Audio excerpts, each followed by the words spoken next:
When I got the call about Omar being injured, I was at our house in North Carolina near Camp Lejeune, and I was in bed.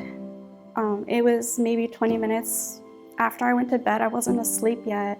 I hadn't heard from Omar in a few days, maybe almost a week.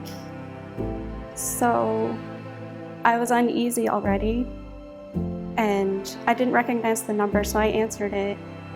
And it was a Marine, and he said, your husband has been injured in the Helmand province in Afghanistan. Our girls were 7 and 3 when Omar was injured.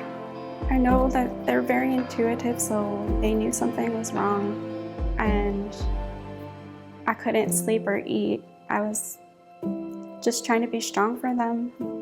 So after Omar made it to the hospital in Germany, I would call the hospital at least twice a day for an update to see how he's doing. And most of the time there was no change in his condition. Sometimes it started to get worse. And so the doctor called and said that they wanted us bedside. The only thing that I could think was he wasn't gonna make it.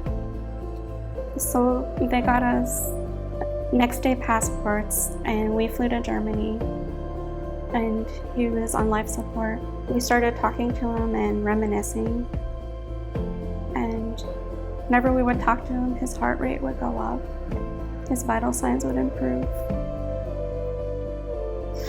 Sometimes he would twitch, so I knew he knew we were there, and his condition started to improve, and within a few days he was stable enough to fly to the States.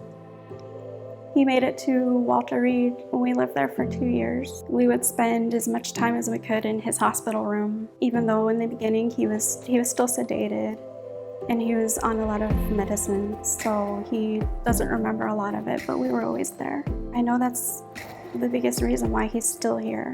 I don't know what would have happened if we hadn't been there. After Omar returned home, I became his caregiver. Omar has difficulty doing a lot of things with his hands because of how injured they are. So I help him get dressed every day, and I help him shower, and I help him cut food and prepare meals.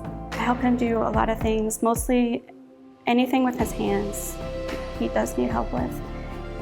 Since he was injured 11 years ago, life is a lot better. There are still challenges.